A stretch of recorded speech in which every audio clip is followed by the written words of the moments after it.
오늘의 사건 반장입니다. 배우 김세론이 음주운전 혐의를 받고 있습니다.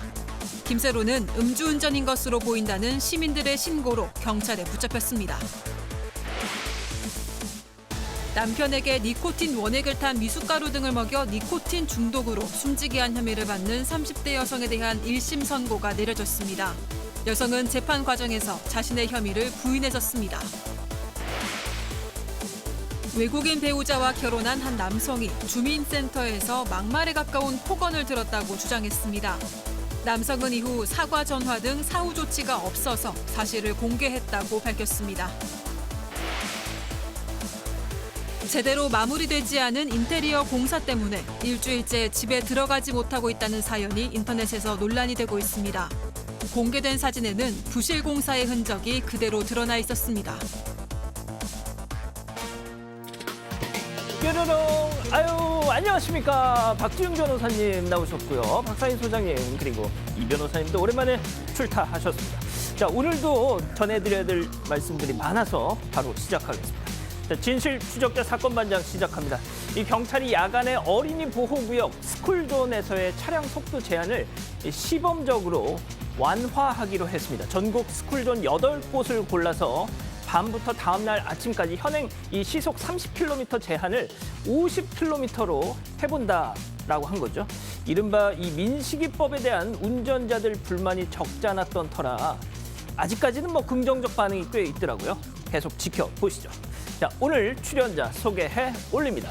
자, 이수진 기자 그리고 박지훈 변호사, 박상희 소장, 이경민 변호사 나오셨습니다. 안녕하세요. 안녕하세요. 자, 사건 반장 6시로 옮긴 뒤부터 6시 내 고향 한 번도 못 봤어 하신 윤동숙님. 그렇습니다. 저희가 바라는 게 바로 그거였습니다. 자, 사건 반장 이 멤버 오래오래 하트 뿅뿅 하신 연진님. 사건 반장은 퇴근 후 최고의 선물 하신 박신우님. 구독, 좋아요, 알림 설정까지 끝 하신 김진림님. 미국 삽니다. 사반 보느라 정신 팔렸다가 아이 스쿨버스 놓쳤어요 하신 유한이 엄마 셸리님. 아이고 잘하셨습니다. 자, 보스턴의 MSJ님, 김예진님, 강희님 모두 사랑합니다. 자, 재미는 물론 의리로 함께하는 6시 내 고정 사건 반장. 대한민국과 전 세계 동포 가족 여러분의 시선을 모아서 출발합니다.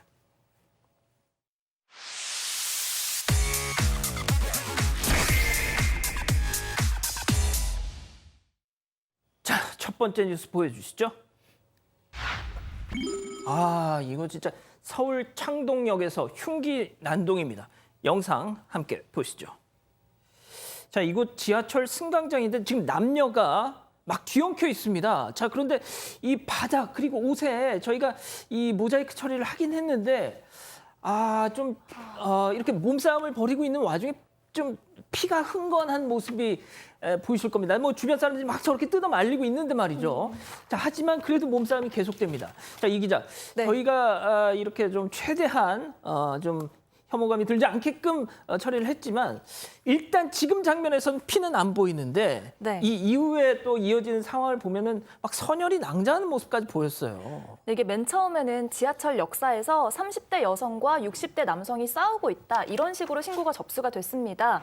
여성과 남성이 승강장에서 부딪힌 뒤에 이제 말다툼을 벌였는데 얼마 뒤 이 여성이 남성의 얼굴을 손으로 가격을 했고요. 남성의 안경이 떨어져서 죽는 사이에 이 여성이 가방에 있던 흉기를 꺼내들어서 이렇게 휘둘렀습니다. 남성은 목과 이마를 다쳤고요. 다행히 생명에는 지장이 없는데 이 여성이 남성이 먼저 부딪혔고 흉기도 남성이 휘둘렀다. 이런 식으로 진술하고 있습니다. 근데 저렇게 영상이 다 찍혔는데 그런 얘기 해봤자 뭐합니까? 아니, 말다툼을 하던 여성이 흉기를 갑자기 꺼내서 휘두를 거라고 누가 상상이나 했겠어요. 예상하기 어렵죠. 일반인들은 뭐 흉기를 소지하거나 들고 다니지 않습니다. 맞습니다. 어쨌든 간에 말다툼을 하다가 흉기를 꺼냈고요. 또 상처를 입혔습니다. 특수상해로 지금 입건이 됐습니다. 위험한 물건으로 사람한테 신체에 상해를 가했던 상황이죠. 특수상해 같은 경우는 형이 일반 상해보다 높고요. 지금 아마 1년에서 10년 정도의 징역형에 처할 수 있는 범죄이긴 한데 아마도 이 남성이 뭐 어떤 더 동기를 좀 따져봐야 되겠지만 남성이 뭐 처벌을 원치 않든 원하든 간에 어쨌든 간에 여성은 처벌이 될 것으로 보입니다. 진짜 요즘 왜 이렇게 참 저런 일들이 벌어지는지 모르겠습니다. 두 번째 뉴스 이어가죠. 불법 불법 주차 신고하려다 봉변입니다. 영상 함께 보시죠. 자, 비상등을 켜고 있는 저 차량 앞에 서 있는 남성과 부딪힙니다. 예, 부딪혔어요, 지금. 부딪혔죠? 그런데 이 차량 계속 막 들이댑니다. 돌진합니다. 사람들이 야, 스톱! 멈춰! 스톱! 해도 싫어하듯이 계속. 알고 봤더니 불법 주차 차량을 신고하려 하자 저렇게 차로 막 위협을 한 겁니다. 자, 피해자에게 당시 상황 직접 들어보시죠. 장사하고 싶으면 나한테 차 빼주세요 하고 부탁을 하래요. 저희는 너무 놀라가지고 그러시면 저희들 경찰에 신고할게요. 그러면 경찰 오기 1분 전까지 내가 여기서 괴롭혀줄게. 갑자기 들이받기 시작하는 거예요. 계속 입원 치료를 받아야 되는 입장인데 못 해보니까 제가 병원비를 다 내야 된대요. 몇 번 입원했더니 입원비로도 제 한 달 월급 그냥 다 나가버리는 거였네.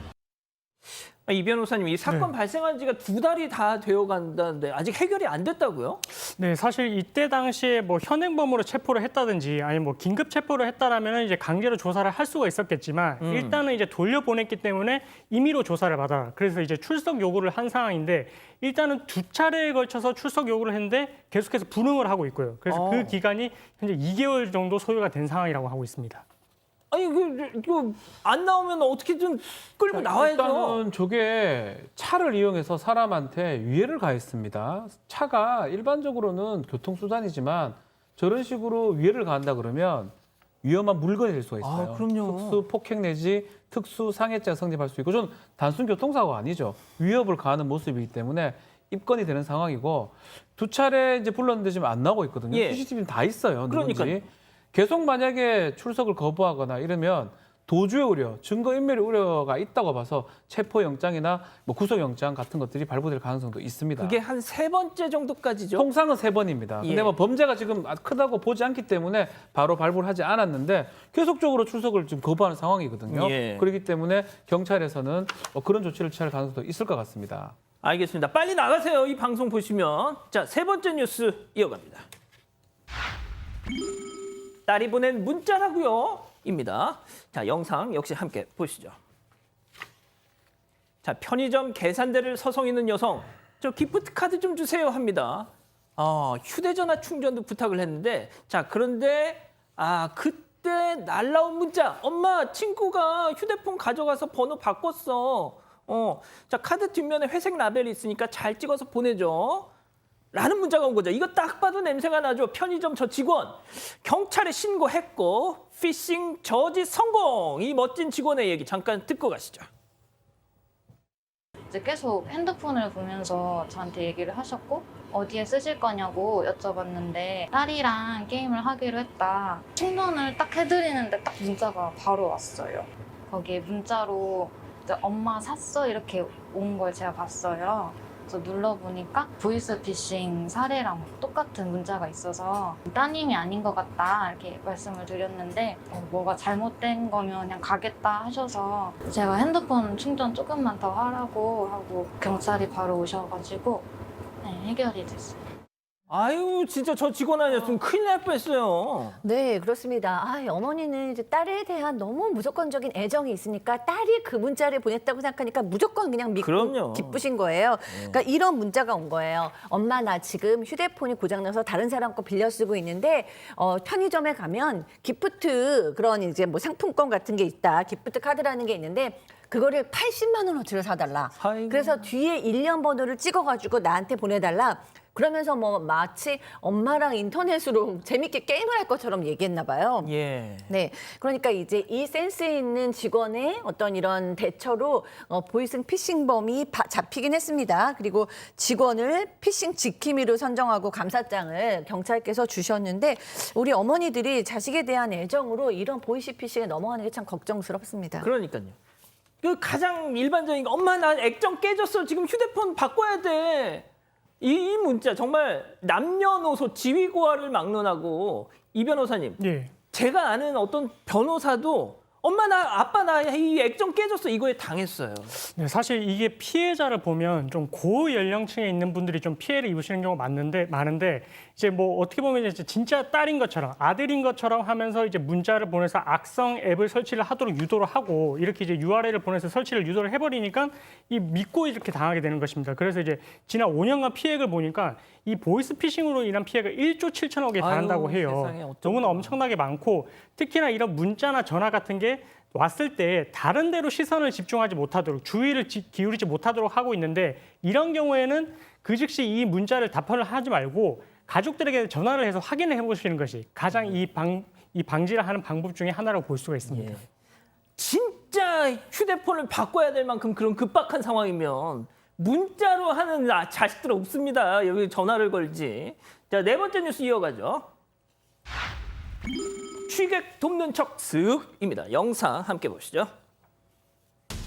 자, 버스 정류장에 취객이 쓰러져 있죠. 한 남성 저렇게 슬금슬금 가는데요. 도와주는 걸까 했는데 그러면 사건 반장이 안 나왔겠죠. 자, 두리번 하더니 바지로 손이 쓱.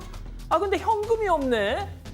그러자 그냥 너 가져 하면서 다시 원상복구를 하는데 자, 하지만 이 모든 장면을 CCTV 관제센터에서 내려다본 직원이 있었으니 체포 성공.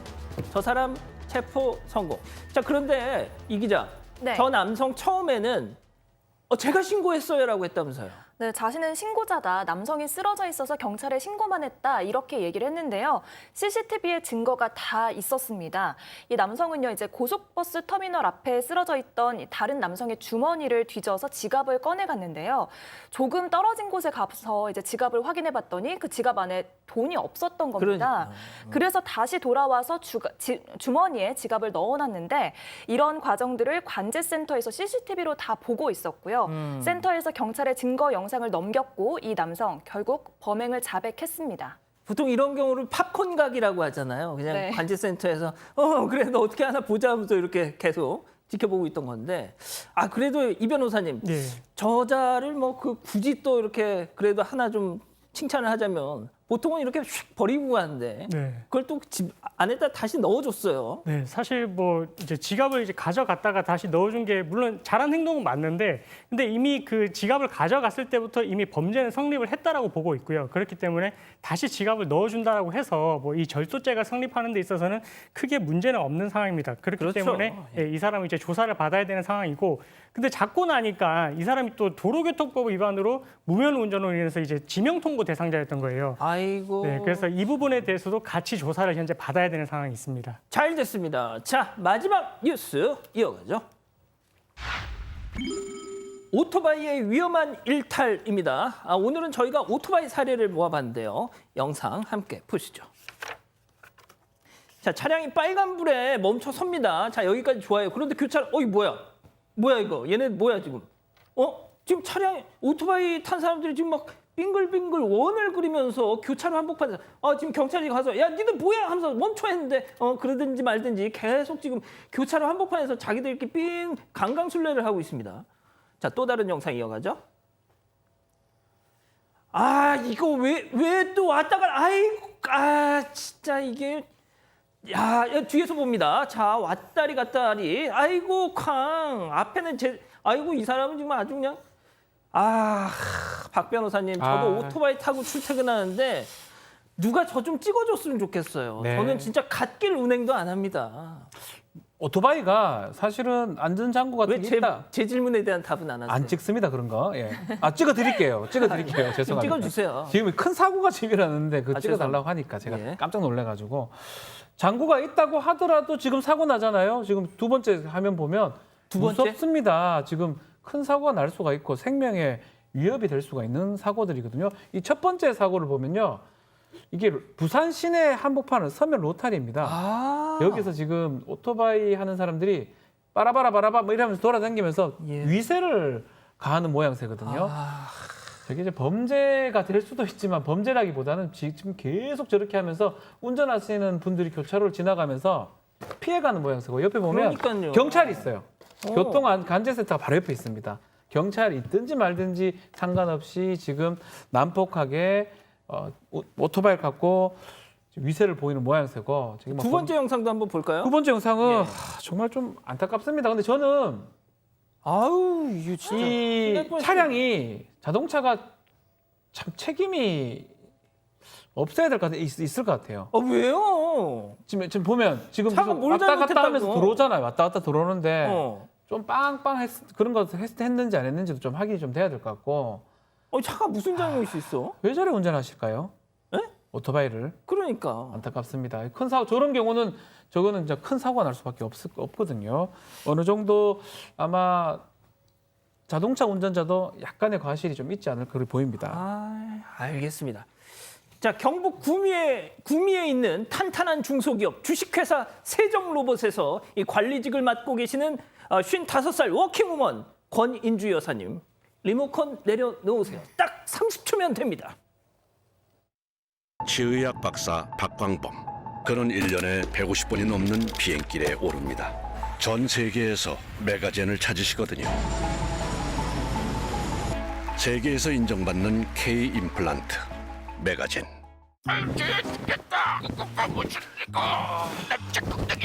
당신의 엉덩이는 무게신경 중. 압력을 넓게 퍼뜨리는 베타젤의 압력 분산 기술. 베타젤, 허리와 엉덩이를 편안하게. 밸런스온 베타젤.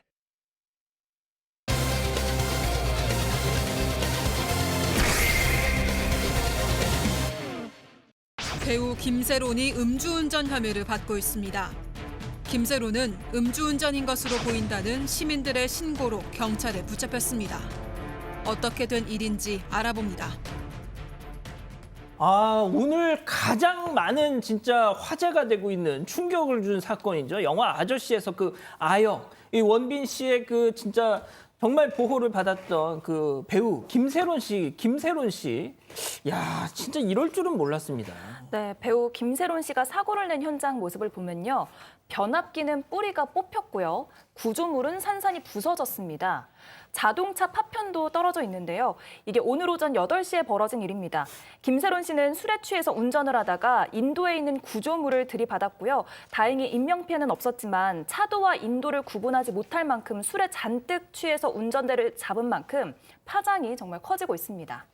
자, 박 변호사님, 예. 아침 8시 출근 시간대에 저런 음주 교통사고가 났다. 그럼 뭐 밤을 새워서 술을 마셨다는 얘기가 되는데. 뭐 숙취운전이라고 있어요. 술을 그럴 수도 먹고 있겠죠. 일정 시간이 지나지 않는 상황에서 본인은 깼다고 생각하는데 음주가 되는 경우인데 그런 경우도 아닌 것 같습니다. 지금 강남의 학동 사거리 뭐 가장 번화한 곳입니다. 그렇죠. 오전 8시 가장 많은 사람들이 왔다 갔다 할 때입니다. 많은 사람들이 목격을 했습니다. 상당히 빠른 속도로 흔들흔들 거리면서 움직이는 모습. 어지간해서는 아침에 난폭운전 한 대가 신고는 안 합니다. 예. 누가 보더라도 음주로 아마 생각을 했을 것 같고요. 왔다 갔다 하니까. 그 직전까지 술을 먹었을 가능성이 있어요. 일단은 변압기를 받아가지고 변압기를 아주 세게 받아서 변압기를 파손을 했고 뭐 신호등도 고장이 났겠죠. 범퍼도 세게 떨어졌다고 합니다. 아마 아주 속도를 많이 내서 사고를 냈던 것으로 보입니다. 뭐 아까 보셨다시피 변압기가 약간 뒤로 밀려났어요. 지금 네. 보이시죠? 자, 그래가지고 저 주변 몇몇 상가는 정전까지 됐다고 하는데, 자, 경찰 이 오늘 가장 논란이 됐던 부분이 뭐냐면 사고도 사고지만 이 음주 측정을 거부하고 체혈 검사를 했다는 거예요. 그게 무슨 뭐 좀 노림수가 있느냐 뭐 이런 얘기도 나오던데. 사실 이제 음주 측정을 할 때는 보통 이제 많이 아시는 분들이 이제 호흡을 통해서 이제 혈중 알코올 농도가 이제 측정이 되는데 이 사건 같은 경우는 이제 측정을 거부를 했고 이제 당시에 그 체혈을 통해서 이제 그 결과가 나오게 되는데 이 결과가 나오기까지 사실 국가수에서 2주 정도가 소요가 됩니다. 그렇기 때문에 만약에 오늘 측정을 했다라면 뭐 언론을 통해서 이제 뭐 혈중 알코올 농도가 얼마 나왔다 이렇게 수치상으로 나왔을 그렇죠. 테지만 일단은 그 시간 동안에 뭔가 이제 좀 뭐 조사에 대해서도 대비를 하고 좀 그렇게 하고자 하는 뭐 의도도 조금 있어 보이고 뭐 정확하게는 알 수는 없겠지만 하지만 체열을 했을 때는 보통 그 호흡을 통해서 이제 측정을 했을 때보다는 조금 더 수치가 더 높게 나오는 현상이 있기 때문에 사실 그 의도가 뭔지는 좀 나중에 지켜봐야 할 것 같습니다. 그러니까 일단 이 변호사님 말씀대로라면 김세론 씨는 2주간의 시간은 번 겁니다, 일단. 자, 그럼 이쯤에서 이번 사건 체크포인트 짚어보죠. 자신감 뿜뿜 쾅입니다.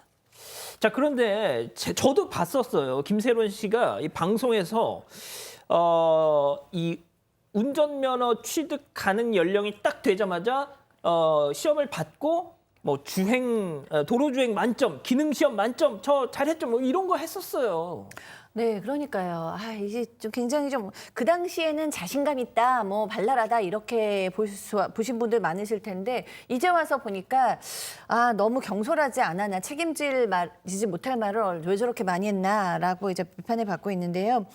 어렸을 때 너무 스케줄이 많고 일을 많이 하다 보니까 그 나이 때만 할 수 있는 일을 많이 놓쳐서 어른이 되자마자 뭐 생일이 되자마자 면허를 땄다라고 얘기를 하면서 뭐 기능시험, 도로시험 다 만점받았다. 운전을 정말 나는 잘한다라는 얘기를 지금 한 방송에서 했고 또 본인의 이제 유튜브에도 운전 잘하는 모습을 공개했다고 합니다. 그리고 또 이제 운전하는 걸 공개하다 보니까 자동차도 공개를 했는데 또 뭐 20살, 21살의 친구들이 보기에는 너무 이제 비싼 자동차고 외제차고 뭐 이러니까 뭐 멋있다, 부럽다 이런 그런 칭찬도 좀 받았나 봐요. 근데 이런 부분에 대해서도 지금 비판이 좀 쏟아지고 있는 것으로 보입니다. 하하, 참 박 변호사님. 네. 아저씨 보셨죠, 영화? 너무 다시 10번도 더 본 것 같아요. 그러니까 맨날 너무 재밌게 틀면 맨날 재방송 나오니까. 전 너무 좋아해서 예. 너무 아니 근데 재밌게 어쩌다 봤죠. 이렇게 됐어 또. 그래요. 이 아저씨에서 좀 아주 눈여겨봤던 배우였지 않습니까? 그때 좀 어린이지만 지금은 성인이 지금 됐습니다. 지금 나오고 있지만 저렇게 뭐 유튜브라든지 여러 가지 영상이 지금 있는데요. 출연 지금 어린이 때 오디션 보는 오디션 장면 받을 때 같아요. 모습인데 예. 아주 지금도 저 아저씨 때 영상이 좀 기억이 날 정도인데 문제가 좀 생겼어요. 뭐가요? 많은 지금 촬영을 해놨습니다. 예컨대 뭐 드라마라든지 아니면 넷플릭스에서도 촬영을 해놨고요. 영화도 좀 찍어놨습니다. 뭐 다른 거는 몰라도 다른 것도 문제가 되지만 음주운전을 했다. 뭐 지금 또 앞으로도 확인이 돼야 됩니다. 예. 음주운전이 됐다 그러면 이 영상들 예컨대 드라마라든지 영화라든지 내기가 좀 어려워집니다. 뭐 재촬영해야죠. 그러면 또 한편 더 나아가서 요즘 이런 영화 계획사 영화를 할 때 계약서를 씁니다. 맞다. 이런 무리를 일으키는 행위를 했을 때는 손해배상금을 혹시나 그게 있다 그러면 이 지금 찍어놓은 거 다 개봉이 되기 어렵거든요. 예. 김세론 씨가 다 물어줘야 될 상황도 생길 수가 있어요. 뭐 정확하게 이거는 확인이 안 되고 있기 때문에 어쨌든 간에 일반적으로는 그렇죠. 일반적으로 그런 경우 많습니다.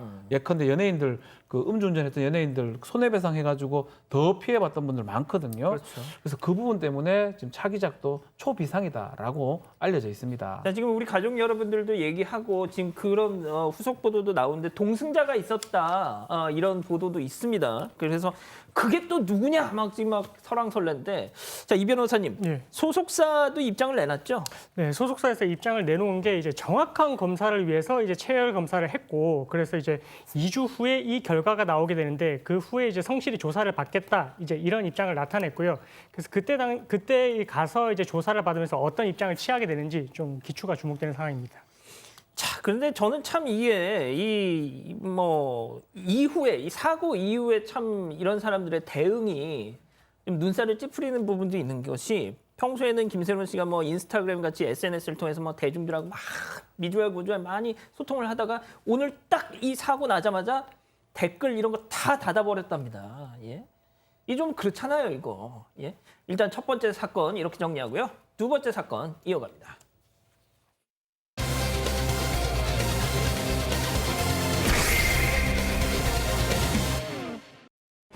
남편에게 니코틴 원액을 탄 미숫가루 등을 먹여 니코틴 중독으로 숨지게 한 혐의를 받는 30대 여성에 대한 1심 선고가 내려졌습니다.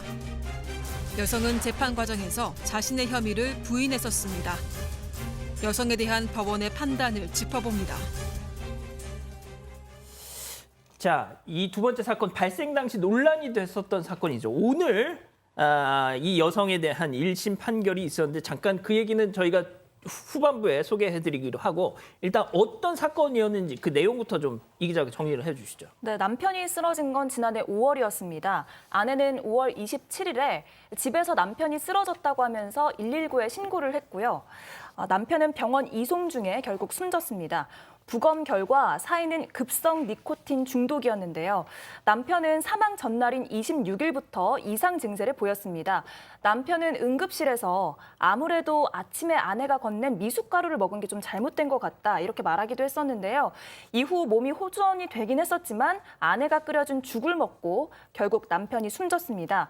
검찰은 아내가 니코틴 중독으로 남편을 살해했다고 보고 지난달 무기징역을 구형을 했고요. 그리고 오늘 1심 선고에서 30년형이 나왔습니다. 근데 이 여성이 재판 과정에서도 계속 저는 남편을 죽이지 않았어요. 뭐 당연히 부인을 했어요. 네, 그렇습니다. 일단 니코틴 용액을 이제 구매한 게 맞죠? 구매를 해서 그래놓고 뭐라고 얘기를 했냐면 남편이 원래 전자담배를 폈었다. 그래서 남편이 피우니까 내가 대신 사놨다라고 얘기를 했습니다. 그랬더니 이제 경찰이 뭐라고 했냐면 남편은 8년 전에 담배를 끊었다라고 얘기하니까 이 여성이 중간에 사실은 내가 피우려고 샀다라고 진술을 반복했어요. 근데 이 남편이 2개월 전에 극단적인 선택을 시도했었다는 거예요. 그리고 휴대전화에서 자살이라는 그런 단어를 검색한 기록도 있고 게다가 지금 아내가 뭐라고 얘기했냐면 나 생명보험 가입했던 거 잊고 있었다라고 얘기를 하면서 어쨌든 이건 사고사다라고 주장을 하고 있다고 합니다. 자, 일단 저렇게 뭐 이런저런 반론을 펴고는 있지만 검찰은 아니다. 저 부인이 남편을 살해했다. 이렇게 판단을 그렇죠. 했죠. 그 이유가 뭡니까? 일단은 이렇게 살인죄의 혐의를 둔 건데 살인을 하는 게 일반적으로 뭐 흉기를 썼으면 눈에 보입니다. 뭐 그런 걸 통해서 뭐 진술이라든지 그런 어떤 인과관계를 지금 확인하고 증거가 있는 건데 이 사건은 니코틴 원액을 어디에 태워서 먹였는데 그 중간 과정이 지금 다 생략이 돼 있어요. 예. 그러다 보니까 검찰 수사기관 입장에서는 동기가 가장 중요해요. 왜 그렇게 했을까? 지금 나오고 있죠. 며칠 전에 니코틴 용액 구매했던 거 확인됐습니다. 자, 주변인 진술.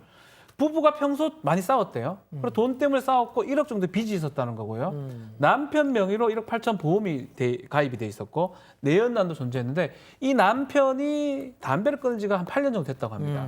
이런 것도 어떤 갈등적인 정황, 이 갈등적인 정황과 더해서 보험금, 또 내연남 이게 혹시나 살인죄의 동기가 된 게 아니냐라고 판단을 했고요. 그래서 미숫가루에 원액을 섞여서 살해를 했을 것이다라는 게 검찰의 주장이고 무기징역을 구형을 했습니다. 자, 여기서 두 번째 사건 체크포인트 짚어보죠. 세 차례나 먹였다입니다. 니코틴 원액을. 자, 그런데 이 변호사님, 네. 제가 이제 8, 90년대 이 형장의 이슬로 사라진 여성 사형수들의 사례를 예전에 제가 좀 본 기억이 있는데 대부분이 지금 이 여성의 사례와 되게 비슷합니다. 그러니까 독극물 등을 이용해서 남편을 살해하고 내연남과 함께 네. 그리고 뭐 이런저런 경제적인 이득을 얻기 위해서 네.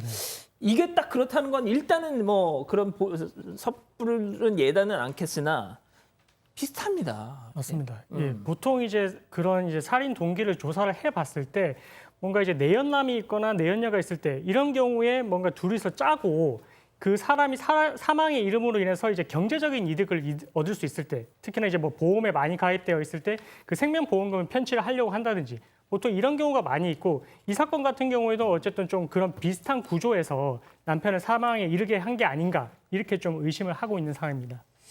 자, 그런데 이 한 방송 프로그램에서요, 이 남편의 사인을 니코틴 중독사로 본 이유에 대해서 언급하기도 했었는데, 네. 야, 근데 아직 그렇게 정말 뻔뻔하게 어떻게 보면 그렇게 얘기를 했던 거예요. 네, 이게 남편 몸에서 담배 20개 피를 20개 피를 한꺼번에 피운 양의 니코틴이 나왔는데요.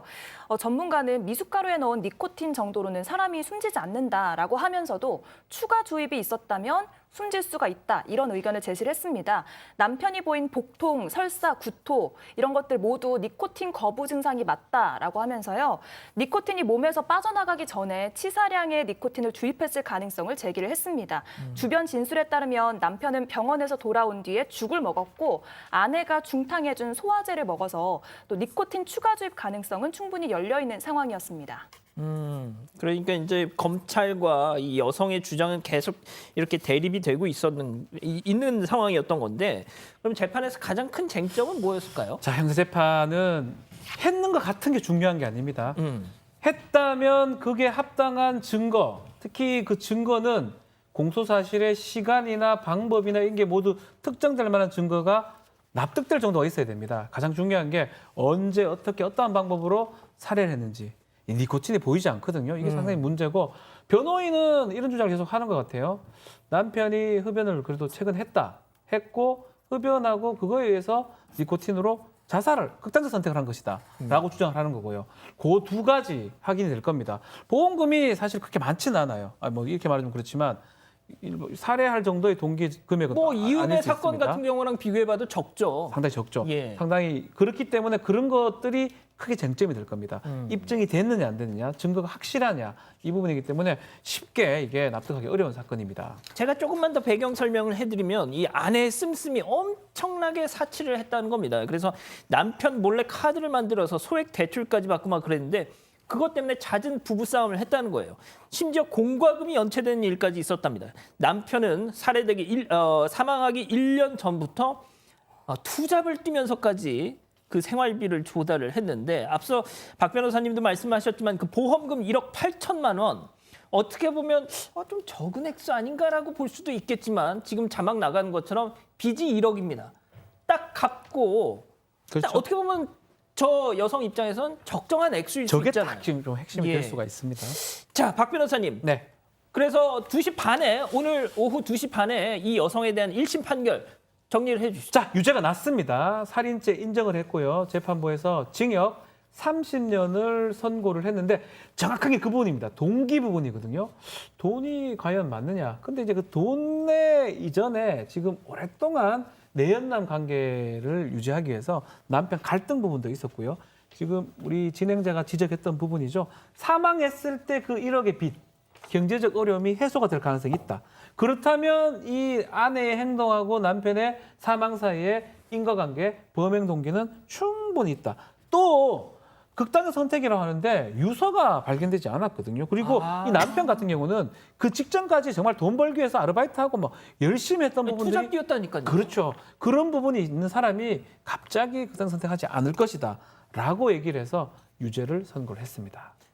이 변호사님, 네. 아까 이제 이 여성 측의 주장 반론 중에 하나가 우리 남편이 그 휴대폰에서 뭐 자살 같은 거 검색을 했다 뭐 이랬죠. 솔직히 그거야 본인이 그냥 할 수도 있는 거 아닙니까? 알리바이를 만들기 위해서.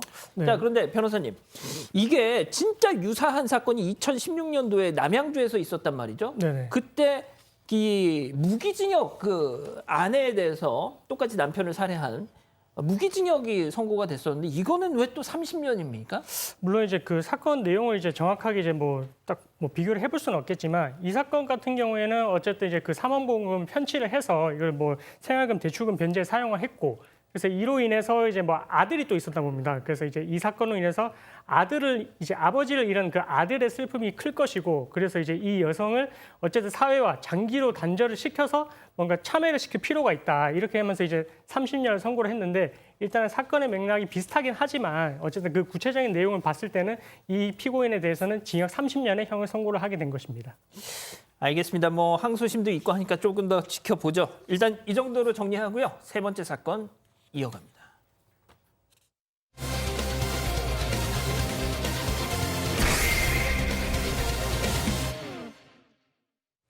자, 서울 은평구의 한 공무원이 시민에게 이건 정말 이 표현 말고는 표현할 길이 없습니다. 막말을 했습니다. 대체 공무원이 뭐라고 얘기를 했는지 이 백다희 아나운서 통해서 얘기 들어보시죠. 외국인 여성과 결혼을 한 한 남성은 아내의 주민등록 관련 절차를 문의하기 위해서 은평구의 한 주민센터에 전화를 걸었습니다. 그런데 남성이 문의를 끝내고 전화를 끊으려 하자 공무원은 뜬금없이 욕을 하기 시작하는데요. 당시 남성의 휴대전화에 녹음된 해당 공무원의 실제 음성입니다. 거기 외국인 여자랑 그런 저렇게 싸움 짜증나지. 자기가 부끄러우니까 안 데리고 오고 싶어 하는 거잖아. 그냥 그지 같은 찌질이 같은. 가면 바로 돼요? 지금 왔었겠다. 도무지 이해가 가지 않는 상황. 도대체 해당 공무원은 왜 이런 말도 안 되는 욕설을 시민에게 퍼부었던 걸까요? 야, 이거 정말 황당하네, 이거. 네. 와, 이 기자가 다시 한번 좀 정리를 해주세요. 네, 이게 지금 이제 문의를 해서 이제 그러니까 전화를 했는데 공무원한테 이분이 뭔가 문의를 했는데 방금 들으신 것처럼 막 XX 삐삐삐 네, 이 공무원은 전화가 끊긴 줄 알았던 걸로 보입니다. 그래서 네. 대놓고 들으라고 한 건 아니죠? 네, 그렇습니다. 그러겠죠. 수화기가 잘못 놓였고요. 공무원의 하는 말이 고스란히 남성의 전화기로 이제 들어온 겁니다. 그래서 이 남성이 수화기를 통해서 들은 말이 외국 여자랑 결혼을 해서 사람 짜증나게 한다, 뭐 거지 같고 찌질이 같다 이런 말을 들어야만 했던 겁니다. 아, 박 변호사님, 저도 말이죠. 예전에 예. 이 정치부 기자 할 때 어떤 정치인이랑 이렇게 취재하다가 이렇게 딱 했는데 이 사람이 끊은 줄 알고 제 욕을 하는 거예요. 그래서 이 자식, 죄송합니다. 왜 이렇게 쓸데없는 뭐 나한테 이렇게 곤란한 질문만 하는 거야? 이 자식 뭐 이러면. 네. 말 조심해야 됩니다. 그 사람 나중에 청와대도 갔습니다. 얘기할까요 그냥? 예. 아니요. 얘기하면 안 됩니다. 예. 아무튼. 근데 이거는 저는 조금 확인이 좀 돼야 될 것 같긴 해요. 요즘은 전화 녹음 기능들이 많이 돼 있습니다. 그렇죠. 많은 휴대전화에. 특히 이제 이분이 아마 메모하기 좀 곤란하니까 녹음기를 사용했던 것 같아요. 지금 욕하는 경우는 상당히 제가 뭐 욕을 좀 들어보면 상당히 리얼하거든요. 리얼하다. 되게 폐부를 찌른 욕이라고나 할까요? 그래서 이걸 진짜로 공무원이 지금 해명한 것처럼 잘못 수화기를 올려놓고 그래서 얘기한 건지, 그래서 뭐 이렇게 얘기는 하고 있으면 다시 전화를 확실히 끊었다라고 얘기하는데 전 아닐 수도 있다는 생각도 들기도 하고요. 하여튼 이 상당히 충격적일 겁니다. 이런 얘기 들으면 나중에 이것도 우리 박 소장님 좀 여쭤봐야 되는데 트라우마가 생길 수는 있다고 보거든요. 그럼 내한테 욕을 왜 합니까 이렇게? 그렇죠. 이 욕도 공무원이. 그것도 공무원이라면 우리가 기본적으로 공적인 일을 하고 나한테 도움을 줘야 될 사람인데 내가 욕을 얻어먹으려고 전화한 게 아니잖아요. 그렇죠. 그래서 아마 충격을 좀 많이 받았지 않을까 생각이 듭니다. 자, 결국 이 공무원이요 사과를 하겠다고는 했는데 사과하는 과정에서 또 이게 사과인지 욕인지 하는 알쏭달쏭한 얘기를 했다고 합니다. 체크포인트 짚어보죠. 변명 대신 또 모욕입니다. 자, 대체 또 뭐라고 했길래 이 해당 공무원의 음성과 피해자의 심경 이어서 들어보시죠. 선생님한테 하는 말은 아니고 뭔가 정말 늦게까지 장가를 못 가서 결혼하고 그냥 약간 그냥 그런 수단으로 쓰는 것 같았거든요. 매체에서 보고. 그래서 이제 자기 잘못을 시인하는 게 아니고 그냥 변명만 하는 거였죠. 예. 저한테 저를 지칭한 말이 분명히 맞는데 한마디로 이제 제 아내가 이제 외국인이라는 이유로 그냥 제 아내를 씨바지로 취급한 거죠. 예. 아이고. 아니 사과하러 갔으면 무조건 죄송합니다 이렇게 해야지. 지금 무슨 소리예요 저게? 맞습니다. 이날 사과를 하러 갔는데 갔을 때에도 혼자만 간 게 아니라 그 직장 동료하고 이제 같이 갔었던 상황입니다. 그래서 이제 가서 이제 아까 이제 나왔다시피 뭐 국제 결혼을 이제 장가를 못 간 사람이 이제 늦게 가는 경우에 이제 하는 것이고 애를 낳기 위해서 이제 하는 거라고 생각을 했다라고 하는데 이 말 또한 어떻게 보면 조금 더 변명으로 들렸고 그러니까요. 그래서 조금 이제 사과가 아니라 오히려 더 자극하는 그런 결과가 됐던 것 같습니다. 아니 저기 어떻게 보면 약 올리는 얘기죠 저게. 자 그런데 이 공무원의 실언, 망언 여기서 그치지 않았다고요? 이쯤 되면 이 공무원이 어떤 말에 상대가 상처를 받는지 이런 걸 이해를 못하는 것 같아요. 피해자 주장에 따르면 이분이 사과를 하러 와서 이렇게 얘기를 했다고 합니다. 자기는 9급 공무원 정도 되니까 결혼을 잘하겠지라는 생각에 너무 자기가 오만했다. 이런 식으로 사과를 한 겁니다. 피해자 입장에서는 내가 잘나지 못해서 한국 사람이랑 결혼을 못하고 외국 여자랑 결혼한 거 아니냐 이렇게 생각하는 거 아니냐 이렇게 들렸다고 합니다. 자, 잘 보세요, 소장님. 제가 좀 오만한 생각을 가지고 선생님을 좀 만만하게 봤던 것 같아요. 까지만 했으면 좋았어. 근데 그 앞에 저는 9급 공무원이니까 저는 저야 결혼을 잘할 거라고 생각해서 제가 잠깐 오만했던 것 같아요. 이런 또 얘기가 완전 달라지잖아요. 그러니까 정말 갑갑하네요. 그러니까 공무원의 인식이 이 정도밖에 안 되는가? 지금 우리 사회의 공무원의 인식이 일단 우리가 이제 국제 결혼을 하신 분들 요즘 뭐 당연히 모두가 국제 결혼을 하고 다문화 가정을 이뤄서 행복하게 사시는 분들이 너무 많고 또 우리나라 국민들도 해외 각지로 퍼져서 또 자랑스럽게 또 그 시민이 되어서 우리나라를 이제 더 자랑스럽게 이제 여러 가지 생활들을 하시고 이런데 이 사람한테 국제 결혼은 그냥 결혼 못하는 남자가 지금 돈으로 여성을 사와서 아이를 낳는다 이걸로 그냥 굳혀져 있다라는 거잖아요. 그러니까 그런 인식이 너무 갑갑하고요. 게다가 또 굉장히 센스도 없습니다. 이런 얘기를 할 때 정말 미안하다 그러고 마음에 다독거려주고 그러니까요. 정말 공감하고 죄송하다 그래도 지금 될까 말까인데 여기서 뭐 지금 굉장히 나는 구급 공무원이라 결혼을 잘할 것 같고 이런 정말 해서는 안 되는 얘기를 하고 있고요. 이런 마음 안에 또 우월 의식까지 비치는 것 같아서 듣는 저희도 불편한데 본인은 얼마나 속상하셨을까요? 그러니까요. 참 이 박 변호사님. 네. 진짜 사과에도 기술이 필요한 것 같아요. 그렇죠. 사과할 때는 사실은 인정하고 뭐 조건 달지 말고요. 무조건 이상한 얘기 하지 말고. 그럼. 잘못했다 하면 되잖아요. 쓸데없는 소리를 하는지 자, 모르겠어요. 박 변호사님. 그런데 네. 여기서 가장 중요한 사람. 네. 바로 이 민원인, 피해자의 진짜 피해자, 부인이잖아요. 부인이죠. 근데 놀랄 말씀을 좀 드리겠습니다. 또 있어요? 이 피해자의 부인 유력한 집안 키르기즈스탄의 이제 출신이긴 한데 사촌 오빠가 부총리입니다. 명문 어머나, 집안이에요. 어머나, 뭐 어떡해. 구급 공무원 저 이런 말 하면 안 되지만 그런 말 하면 안 되는 거예요. 뭐 알고 얘기를 해야지. 어떻게? 키르기스탄의 아주 유력한 집안의 이 사람인 거예요. 이거 잘하면 외교 문제로도 비화되는 거 아니에요? 부총리 하나면 가만 안 있겠죠. 예. 부총리라고 부총리. 총리 바로 밑에 넘버 2. 그래서 지금 사실은 좀 문제가 되는 겁니다. 사실은.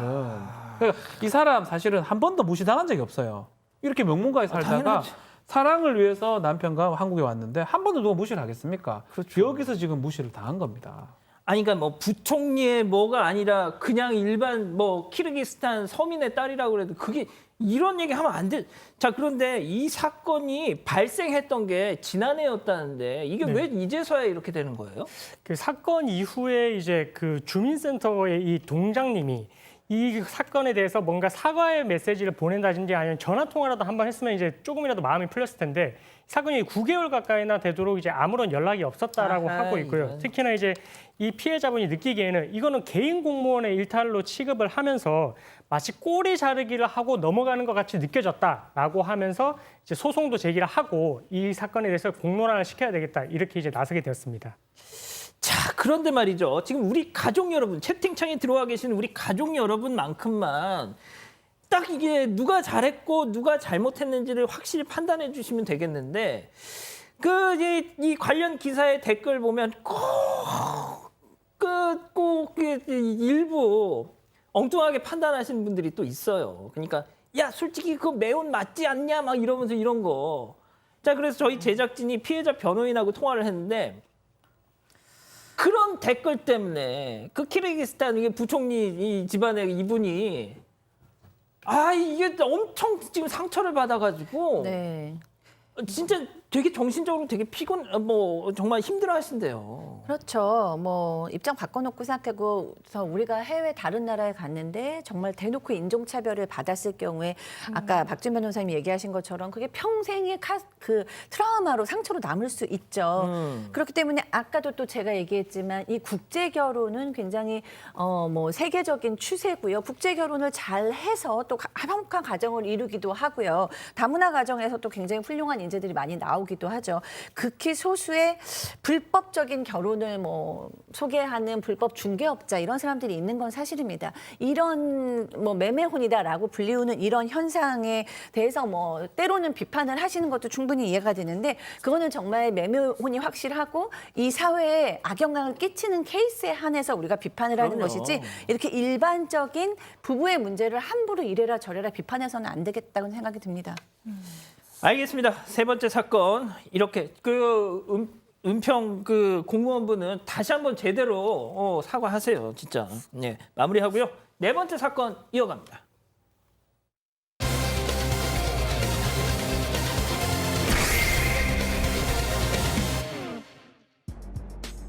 제대로 마무리되지 않은 인테리어 공사 때문에 일주일째 집에 들어가지 못하고 있다는 사연이 인터넷에서 논란이 되고 있습니다.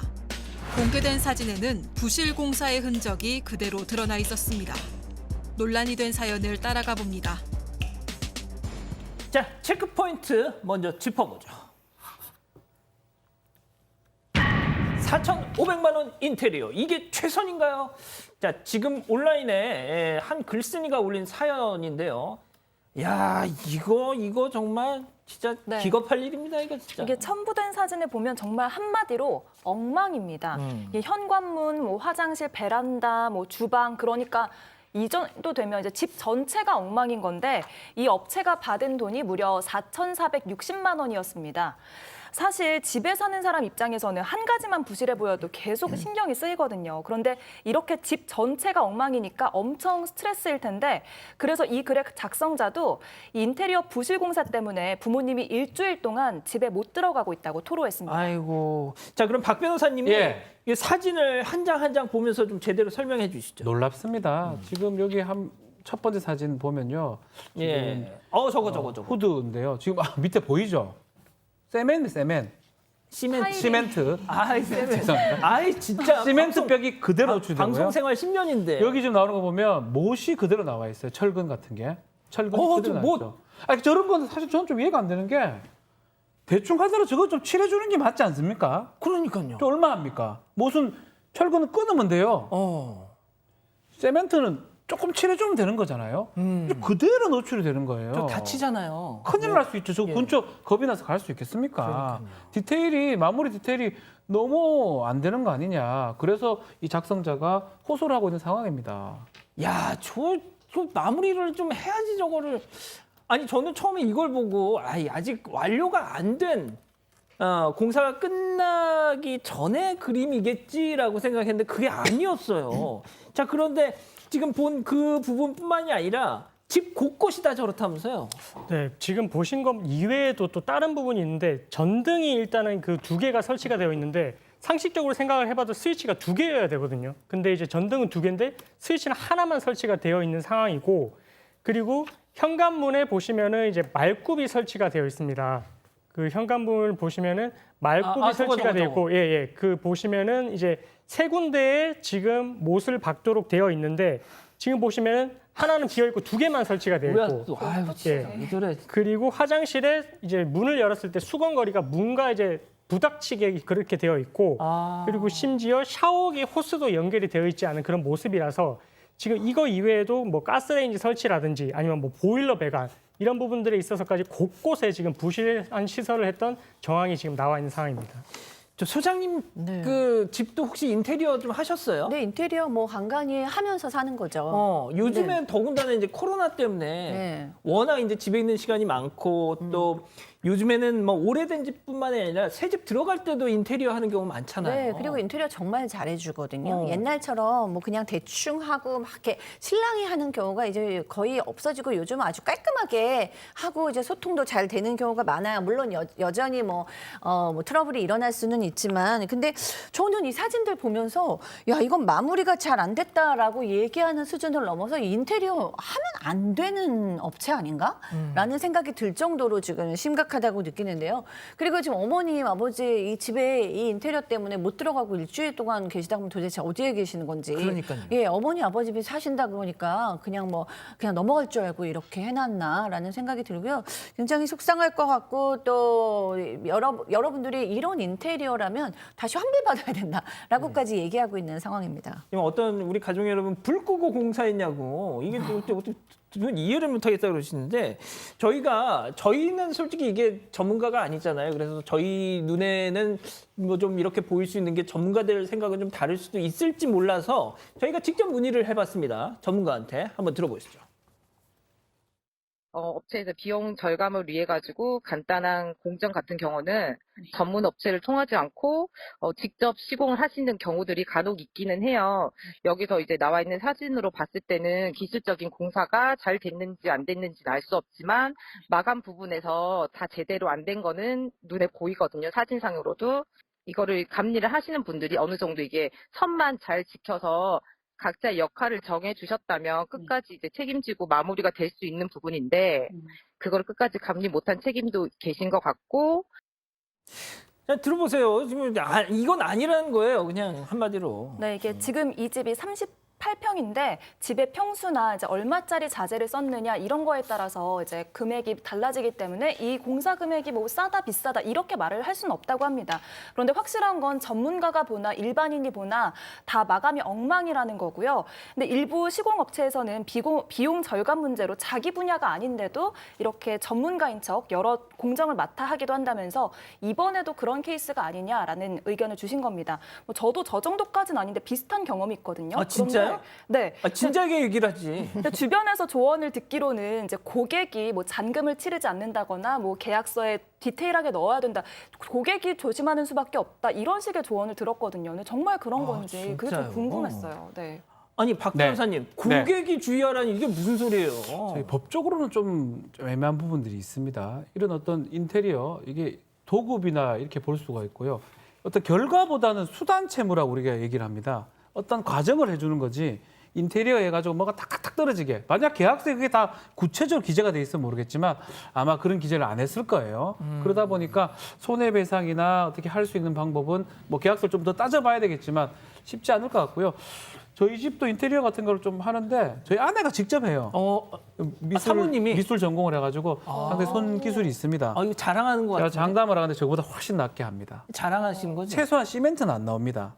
다 칠해야죠. 그럼 못이 나와 있는 게 말이 됩니까? 그러고 나사가 하나 빠져 있고 그런 좀 이상. 그리고 문 여는데 그게 탁탁 대이고 닿으면 안 되잖아요. 그런 부분들은 좀 문제가 많아 보이네요. 네. 아, 우리 박 변호사님 정말 사모님 사랑하십니다. 자, 그런데 제가 이 관련 기사 뭐 자료를 좀 찾아봤더니 정말 많은 피해를 입으시는 것 같아요.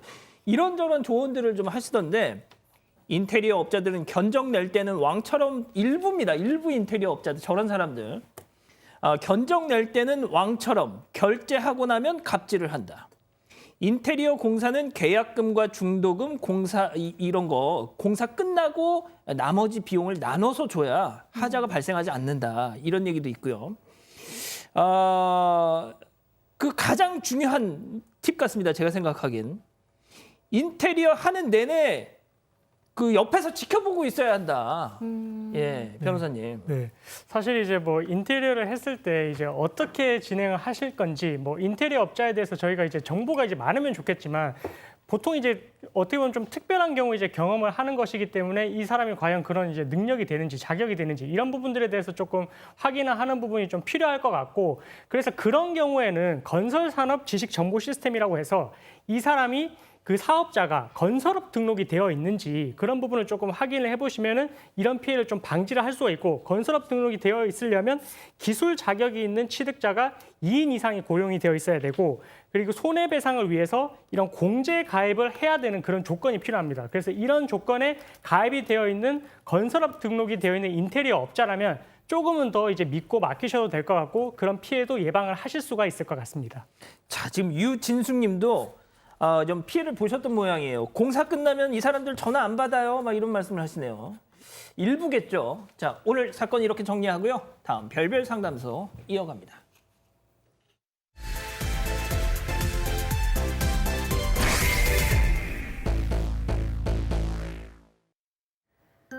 (30대) 이 씨는 5년 연애 끝에 결혼해 달콤한 신혼생활을 즐기고 있습니다.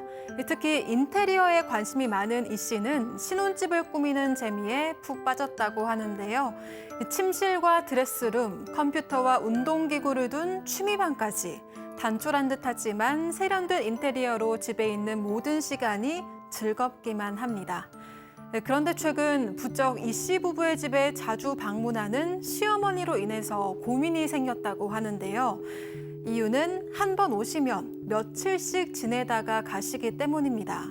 더 큰 문제는 시어머니가 불편한 잠자리를 이유로 제대로 된 손님방을 만들라고 강요 아닌 강요를 하고 있는 건데요.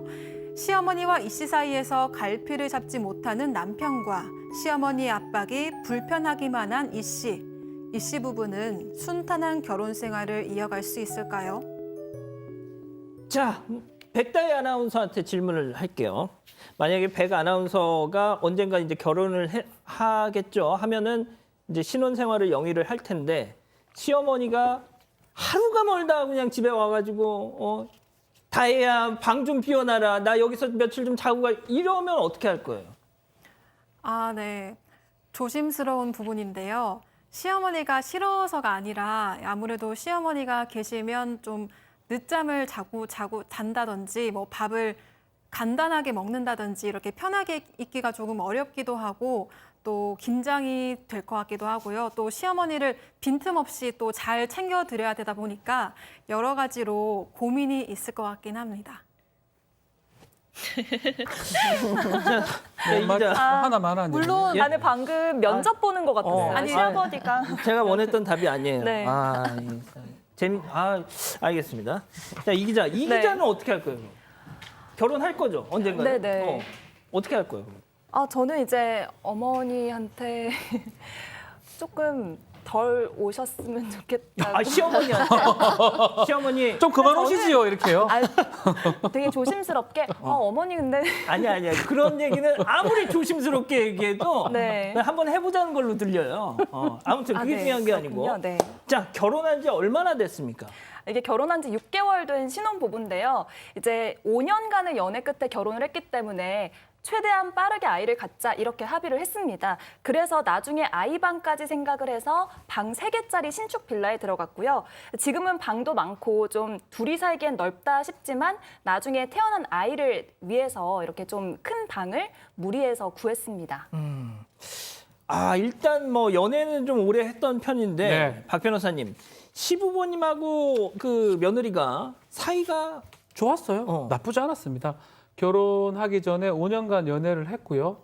이 양가 부모님하고 막 인사도 자주 했던 것 같아요.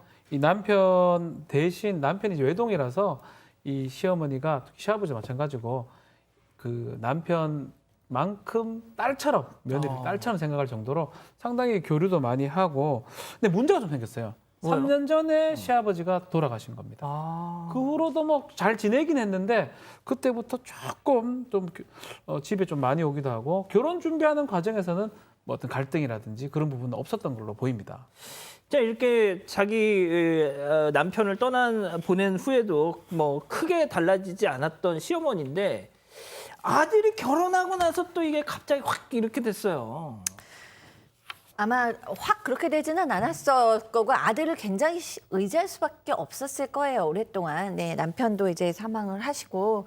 그러니까 이제 왜냐하면 또 아들하고 남편이 사망 후에 아들하고 둘이 지내셨어요. 그런데 이제 그 아들이 이제 결혼을 하니까 혼자 남겨진 거죠. 그러니까 이제 굉장히 무료하고 좀 적적했던 건 사실입니다. 근데 이제 대중교통을 타고 1시간 걸려서 아들 집에 가서 김치, 밑반찬 뭐 이런 것들을 주고 오시곤 하셨는데 이제 올 때는 아들이 모셔다 드리고 근데 어느 날 저녁 식사를 먹고 이 부부하고 시어머니하고 기분 좋게 이제 반주를 마신 거예요. 그러니까 이제 운전을 하기가 남편이 어렵잖아요. 그러니까 예. 주무시고 가세요. 그래서 이제 하루 주무시고 가신 거예요. 근데 이제 그 후에 어머니께서 자주 술안주가 될 만한 음식을 가지고 오시고 또 술을 핑계로 이제 나 자고 가고 싶다 이렇게 얘기하시기 시작하셨습니다. 아이고. 네. 자, 그런데 이럴 때 이렇게 집에 오시는 시어머니 안방으로 가시면 이건 좀 상황이 곤란해지는데. 네, 처음에는 집안의 가장 어른이니까 침실방을 좀 내어드려야 되나 이렇게 생각도 했대요. 그런데 이제 어머니가 나는 그냥 취미방에서 자겠다라고 말씀을 하셔서 그냥 작은 방에서 주무셨는데 문제는 이제 신혼살림을 차린 지 얼마 안 되다 보니까 이제 이불도 계절에 안 맞고 뭐 바닥에 까는 이불도 마땅치가 않은 겁니다. 근데 그런 상황에서도 시어머니가 며칠씩 머물다 가셨는데 이렇게 며칠씩 머물다 가실 때는 저녁상도 차려주셨다고 합니다. 근데 남편은 너무 좋아하는데 며느리 입장에서는 이걸 먹는데 마음이 편치가 않았던 겁니다. 지금 채팅창문 난리가 났습니다, 지금. 일단은 현재 중간 점검. 일단 시어머니 눈치가 없으신 것 같다. 외로우신 것까지는 오케이, 이해는 하는데, 그래도 이거는 좀 그렇지 않느냐라고 하시지만, 소장님, 제가 좀 물어봤더니, 이게, 장모님도 마찬가지라는 거예요. 장모님도 오면 당연히 신혼인데, 네. 아무리 그렇지만, 제가 아는 우리 회사 사람들 중에도 딱 오면은 속옷바람으로 입기도 좀 애매하고 너무 불편하거든요. 당연하죠. 심지어 친정엄마도 결혼하고 나니까 불편하다 이렇게 얘기하는 사람들도 많아요. 그러니까 소장님 얘기? 아 저희 엄마 미국에 계시니까 네, 얄미워 죽겠어. 박 변호사님 한 대. 뭐 때리라고요? 아니 농담이에요. 아니 근데 얄미워요. 사실 그렇죠. 결혼을 하면 뭐가 얄미워요. 네. 결혼을 하면 그 부부가 가장 이제 편해지는 거고 내 자식이 아니면 친정엄마도 사랑하고 시어머니도 뭐 좋아하고 존경할 수 있고 장모님도 다 좋아하지만 같은 공간에서 같이 살면 불편한 건 사실이잖아요. 맞아요. 네. 그렇기 때문에 이제 이 아내가 시어머니를 싫어하는 것도 아니라고 합니다. 근데 굉장히 불편해진 거고요.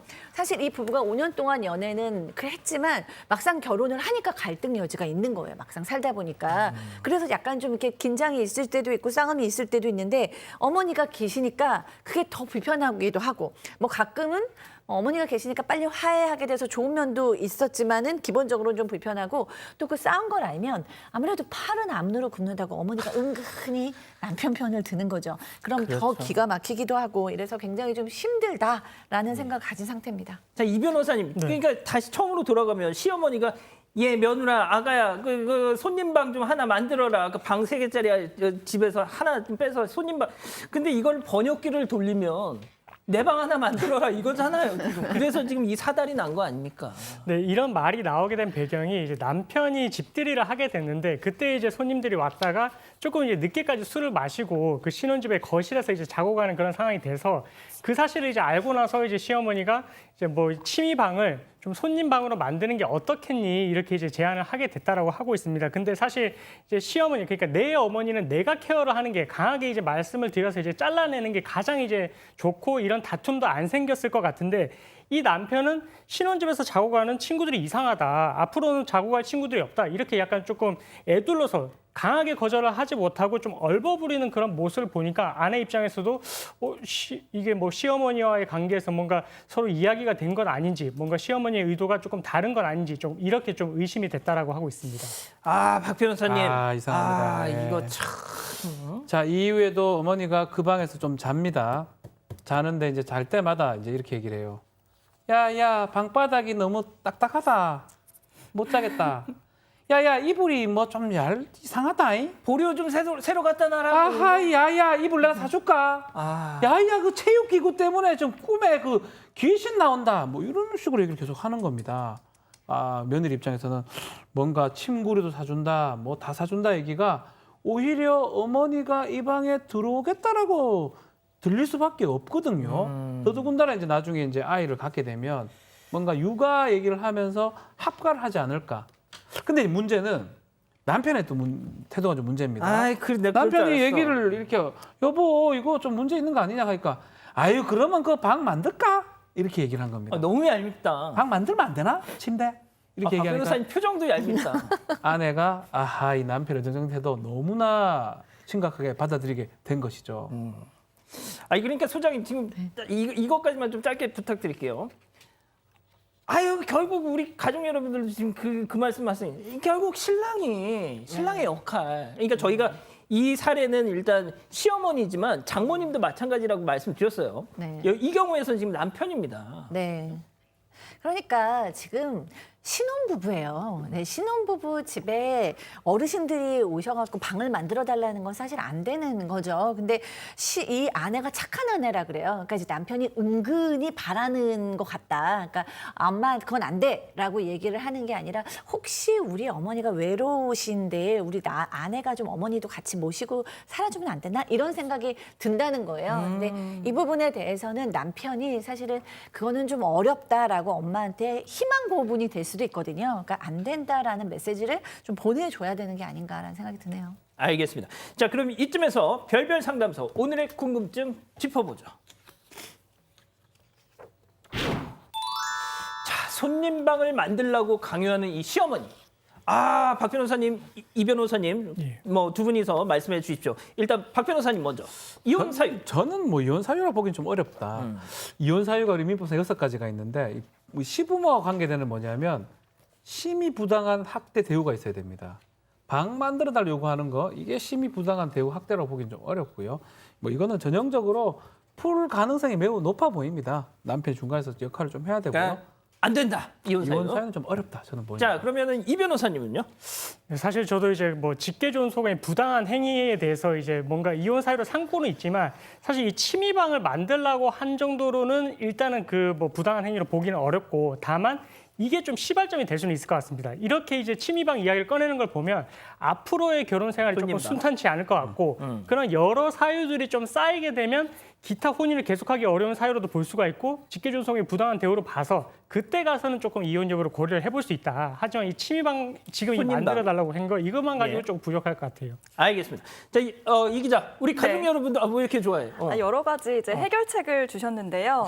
시어머니 오신 날 친정 어머니도 부르자 이런 의견이 꽤 많았습니다. 대첩이 일어납니다. 네.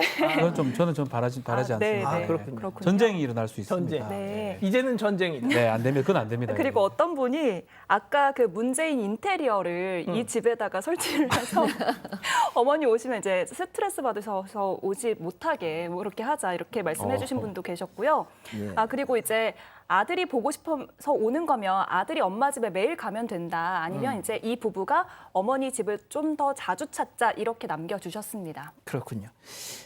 알겠습니다. 자, 별별 상담소 이렇게 정리하고요. 글로벌 픽 이어갑니다.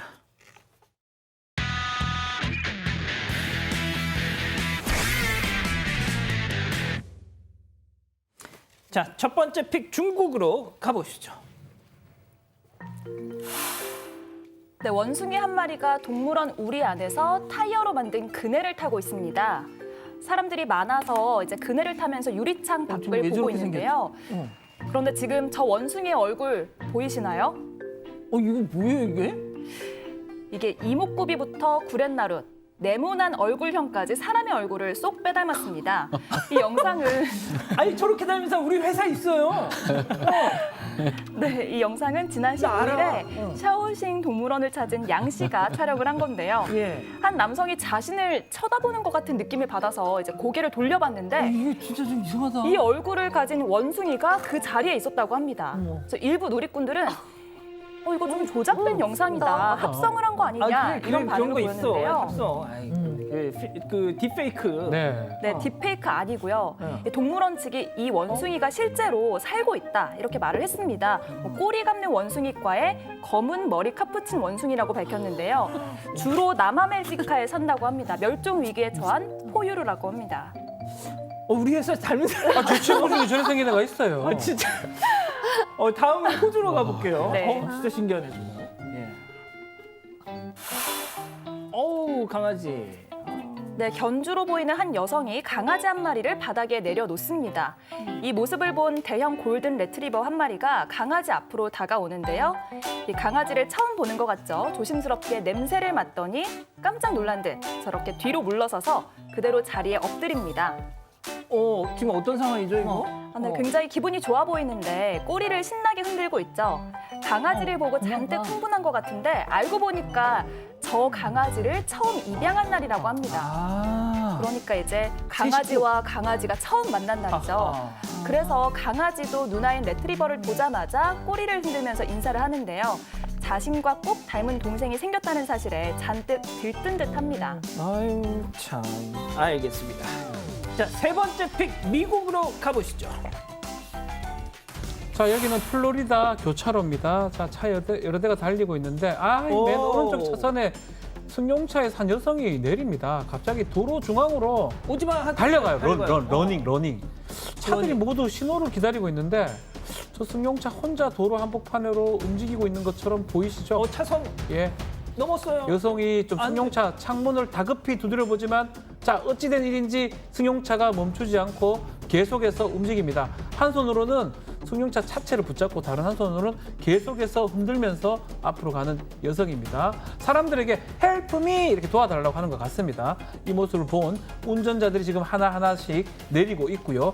여성을 도와서 차를 멈춰 세웁니다. 의식을 잃었나요? 비슷합니다. 저 승용차 안에 60대 여성 운전자가 타고 있었는데 빈속에 약을 먹다가 갑자기 탈수 증세를 보이면서 의식을 잃었다고 하고요. 그래서 차가 저절로 도로 위로 굴러가고 있었던 거예요. 현장에 있던 시민들은 아령으로 창문을 깼습니다. 운전자를 무사히 구조했고요. 운전자는 가까스로 목숨을 구할 수 있었다고 합니다. 운전자 이야기를 한번 들어보겠습니다.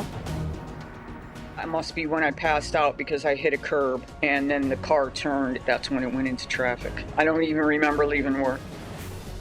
네, 현지 경찰 이 시민들한테 상을 준다고 알려졌습니다. 아유, 장하십니다. 자, 다음은 최근 온라인에서 화제가 되고 있는 영상 함께 보시죠.